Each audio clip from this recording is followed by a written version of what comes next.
During the festive period, a group of armed robbers dressed as Santa walked into a bank without any trouble. The bank manager, seeing them as friendly based on their appearance, walks up to them to ask how he can be of help. One of the robbers makes it known to him that they are there to make a withdrawal before bringing out his gun and sporadically shooting in the air. Everyone present in the bank immediately fell to the ground. One of the robbers tells the bank workers and customers present that if they do as he says, they will all be alright.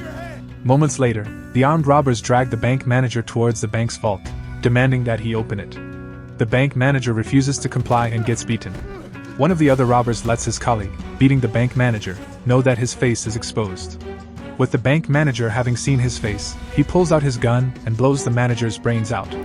Shortly after killing the manager, the robber goes back towards the people lying down on the floor and drags the assistant manager towards the bank's vault. In shock at all that is going on, the assistant manager doesn't process what the robber is saying and gets beaten as well. Before the robber could give the assistant manager a deadly strike, one of the bank staff told him to stop and not hit him. Seeing this, the robber walks up to her and strikes her on her cheek.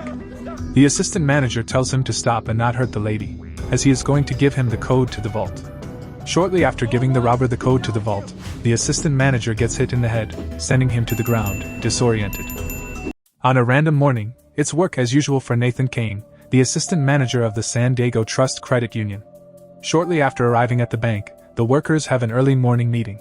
While Nigel, the bank manager, was speaking, a lady who had recently started working at the bank, Sherry, walked into the bank. Nathan, who has an unspoken interest in her, looks longingly at her till the manager finishes his speech and the meeting ends. Later on, Nathan attends to one of his customers, James Earl, and does him a favor by giving him some time to bounce back and not lose his house due to the money he owes the bank. After walking him out of his office, Nathan goes to get a coffee to drink, and there, Sherry walks up to him. Startled by her touch, Nathan spills some of the coffee on his shirt and hand, but doesn't feel the pain and tells Sherry that it is okay, before walking out and leaving her there. Not too long after the incident happened, Sherry walks into Nathan's office to make peace with him. She offers to buy him a new shirt, but Nathan declines. Sherry then offers to buy him lunch, which he also declines. She tells him to let her know if, at any point, he changes his mind about the lunch. As Sherry walks away from Nathan's office, Nathan gets up from his chair and quickly stops her, telling her that he would love to go to lunch with her. Soon, Nathan finds himself in a nearby restaurant with Sherry. They both make their orders known to the waitress, who leaves them to go get it.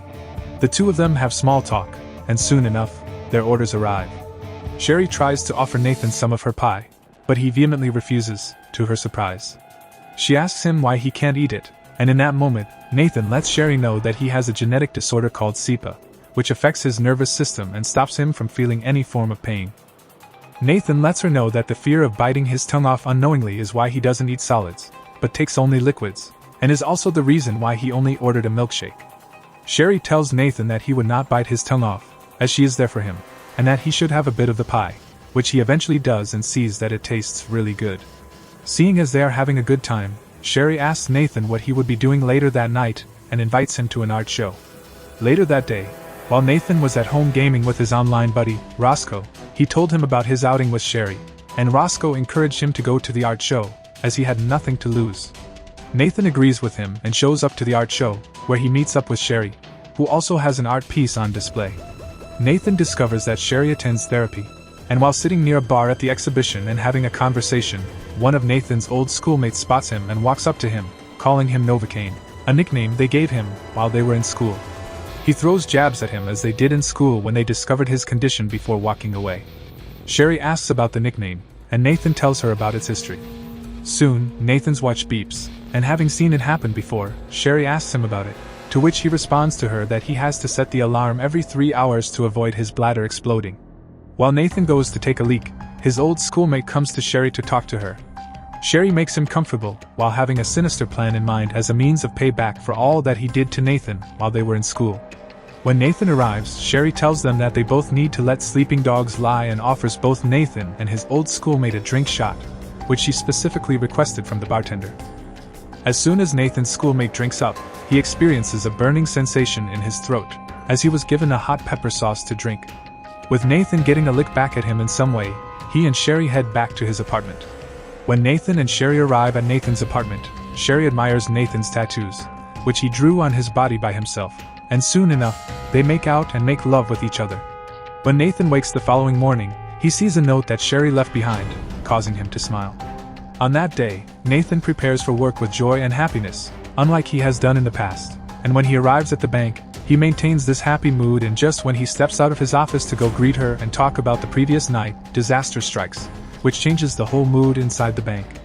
A group of armed robbers dressed as Santa storm the San Diego Trust Credit Union and shoot into the air, scaring the bank workers. They drag Nigel, the bank manager, to the vault and ask him to open it.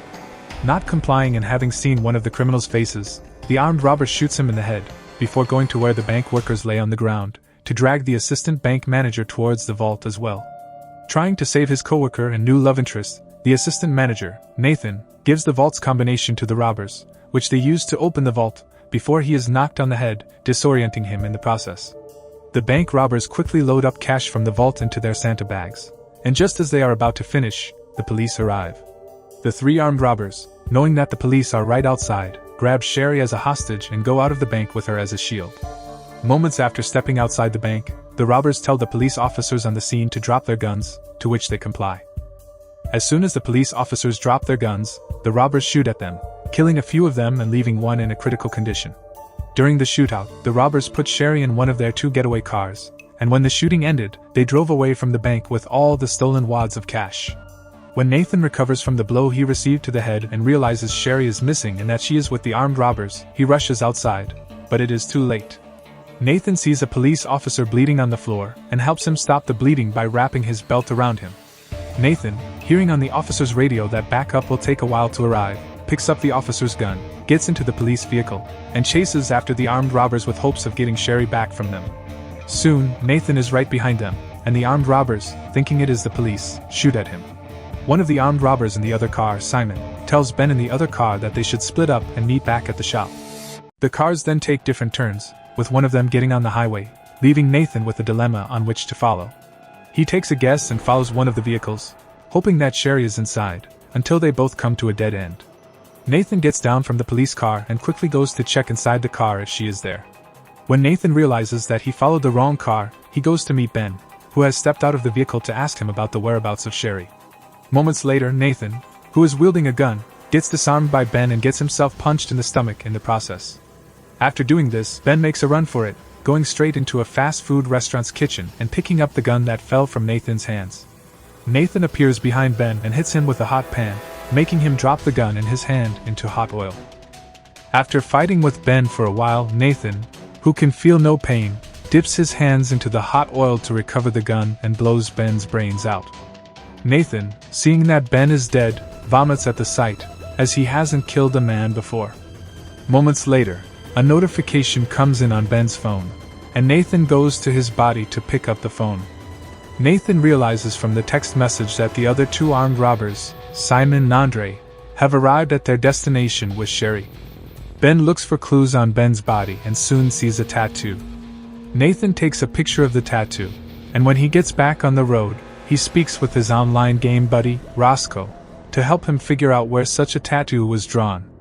Back at the bank, detectives and police officers comb the area to figure out what might have happened. One police officer comes towards the detectives and tells them that the 3 robbers also took a hostage, and that the assistant manager, who is also a suspect, is at large as he followed after the robbers. One of the detectives, Detective Barbara, tells her partner to get a file on the assistant manager to see what he is all about. A while later, Nathan arrives at James Earl's shop to patch himself up before getting back on the road. Before Nathan leaves Earl's shop, he gives him some of the stolen funds he took from Ben's car to help Earl cover his mortgage, telling him it is best he launders the money. Moments after leaving Earl's shop, Nathan receives a text from Roscoe, containing the address of the tattoo artist who drew Ben's tattoo. Nathan wastes no time in heading towards the tattoo shop after reading the text. Soon enough, the police arrive at the kitchen where Nathan killed Ben. One of the detectives, having gotten Nathan's information, reads the profile to his partner, Detective Barbara, letting her know that he has a clean record. Moments later, Detective Barbara picks up the phone and puts a call through to Nathan, who is driving towards the tattoo shop. She introduces herself to Nathan, and he immediately asks if the police have caught the other armed robbers and if Sherry is safe. Detective Barbara lets Nathan know that they are working on it, but he needs to turn himself and the stolen cash in, as he isn't making their jobs any easier. Nathan explains to the detective that he isn't in on the robbery, and that all he cares about is Sherry. He makes it known to the detective that he isn't going to back down now in a bid to save Sherry. Having pinged his location, the detective ends the call with him. At their hideout, Andre is worried that his brother Ben isn't back yet. He talks to Simon about it, who assures him that everything is going to be fine. As they discuss, Sherry interrupts them. Simon goes to meet Sherry, and it is revealed that Sherry and Simon are siblings, with Sherry, who Nathan is risking his life for, being their inside guy in the bank robbery job. Sherry is pissed at her brother because he killed Nigel, the bank manager. But Simon replies to her and lets her know that if she had done her part well and was able to get the code out of Nathan, everyone would still be alive. A while later, Nathan arrives at the tattoo artist's shop and tells him that he would like to get the same kind of tattoo on his phone. When the tattoo artist sees the picture, he asks Nathan if he knows Ben. Nathan tells the tattoo artist that he and Ben served together, but after a while, the tattoo artist figures him out, and he doesn't know Ben at all. This leads to a confrontation between them, where Nathan comes out on top and forces information out of the tattoo artist. Nathan figures out Ben's last name from the tattoo artist and calls in a favor from his buddy to figure out information about Ben. Nathan can get Ben's house address from the person he called and write it on his palm. Moments after getting Ben's address, he steps out of the tattoo shop and heads over there. Back at the hideout, Andre is restless and tells Simon that he is heading over to Ben's house to check on him. He lets Simon know that if Ben isn't there, he is going to come back, and they can leave. Not too long after he left the tattoo shop, Nathan arrived at Ben's house. He walks into the apartment in a bid to find clues, indicating where Sherry might have been taken. Unknown to him, the house is rigged with traps. After getting hit in the back by a ball with spikes on it and getting shot after triggering a crossbow, Nathan finds the clue he has been looking for: the place where Ben works. Before Nathan could leave with this information, he got caught in one of Ben's traps, leaving him hanging upside down. Nathan, knowing he can't get out of it all by himself, picks up the phone and calls Roscoe to come save him. Moments later, the door opens, and Andre walks in to see Nathan hanging upside down in Ben's house. Andre asks who Nathan is, and he lies to him that he is just a thief who has picked the wrong house. After hearing this, Andre asks him why he has Ben's house address on his palm if he only picked the house at random. Moments later, Simon places a call through to Andre, letting him know that Ben is dead, as he heard it over the scanner. After Simon describes the killer to Andre, he immediately knew that Nathan, who was in the room with him, did it. Andre is about to shoot Nathan when he has a brilliant idea to stall him till Roscoe arrives. Nathan tells him to make his death quick, knowing he is going to take the bait and do otherwise. Andre changes his mind as Nathan expected and decides to punish a man who can feel no pain instead. Andre tortures him, and Nathan fakes his pain. Just before Andre finishes him off and kills him, Roscoe arrives and knocks Andre in the head with a bat. Later on, just before they can leave, Andre attacks, and after a brief confrontation between the trio, Nathan ends up killing Andre with the arrow still lodged in his leg when he locked his leg around Andre's head and pushed the arrow through. Shortly after Andre's death, the police arrive at Ben's house and tell him to come outside. Nathan, knowing he has to save Sherry, lets Roscoe know that he can't turn himself in at that point. They come up with a plan which they soon enact as Roscoe, with his helmet on, runs outside, and flees on his bike. The police, thinking it is Nathan, follow him immediately. After some time, Roscoe stops, and the police realize that it isn't Nathan. Roscoe is apprehended, and he tells the police everything, and also where Nathan is going. Inside the hideout spot, Clark and Son's automotive repair, where Ben works, Simon and Sherry are disagreeing, with Sherry telling him that she can't do it anymore. Simon picks up his gun and walks towards his sister, meaning to harm her, and in that moment, Nathan arrives, gun in hand, and tells Simon to drop his weapon. Nathan tells Simon to let Sherry go if he doesn't want to wind up like his friends, whom he has killed. Soon enough, Nathan receives the shock of his life when Simon lets him know that Sherry is his sister. Simon takes advantage of this moment in which Nathan is disoriented to disarm him and beat him up. Before Simon can finish Nathan off, Sherry grabs him from behind, stopping him from crushing Nathan's skull with a car tire. Simon picks up his gun and points it towards Sherry with the intent to kill, but in that moment, the two detectives and the police arrive, shooting Simon in the stomach and saving Nathan. After handcuffing Nathan to a stretcher and arresting Sherry, the police are about to leave the repair shop when suddenly, a gunshot is heard behind. Simon, who isn't dead, shoots at the detectives, killing one and injuring Detective Barbara in the process. He gets up, picks up the bag of stolen cash and heads out. Simon shoots at Sherry on the way out, but misses before then focusing his attention on the paramedic in the ambulance vehicle. Simon kills the paramedic and steals the ambulance truck before driving with his stolen money towards where a boat is waiting for him to escape. Moments later, after Simon is out of sight, Sherry walks back into the auto shop to check on Detective Barbara.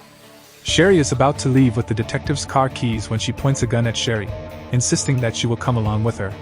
When they get into the car with Roscoe, they chase after Simon. Sherry lets Detective Barbara know that Simon is heading towards a getaway boat. Inside the ambulance vehicle, Nathan comes around after being out for a bit, only to see himself handcuffed to a stretcher. Simon makes a sharp maneuver, which makes Nathan fall from the stretcher onto the truck's floor. This loud bang alerts Simon, who looks behind to see Nathan. Nathan looks to the side, grabs an extinguisher, and dislocates his thumb to set himself free from the handcuffs. While driving, Simon tries to shoot at Nathan but misses, and in the process, the gun drops behind the truck, where Nathan is. Nathan picks up the gun and tries to shoot at Simon, but on pulling the trigger, he realizes there aren't any bullets in it again. Moments later, as they approach Simon's destination, Nathan sees a defibrillator in the truck, charges it up, and shocks Simon with it. This sudden surge through his body makes Simon lose control of the vehicle, causing it to tumble and come to a halt. Simon, angry at Nathan, charges at him and exchanges blows with him. Soon enough, they are out of the ambulance's van, and Simon ends up breaking one of Nathan's arms. Before Simon can finish Nathan off, Sherry, who has just arrived at the scene with the detective and Roscoe, shoots at him. Simon ducks, takes cover, and hides in a corner. By the time Sherry turns to see where he is, Simon catches her off guard.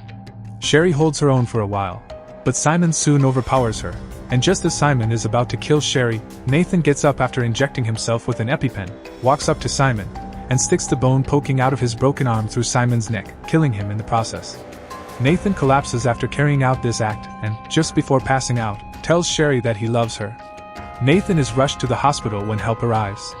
Sometime later, at the hospital, when Nathan wakes up, he finds Roscoe by his bedside. Roscoe lets Nathan know everything that happened to him. Roscoe also makes it known that they are in the following year, and that he has missed the festive period by being in a medically induced coma after the incident. Nathan wastes no time in asking about Sherry, and Roscoe lets him know that she is alright. Moments later, Detective Barbara walks in and lets Nathan know that he could have been charged for worse, but due to a few factors, he has only been placed under 6 months house arrest and a 5-year probation.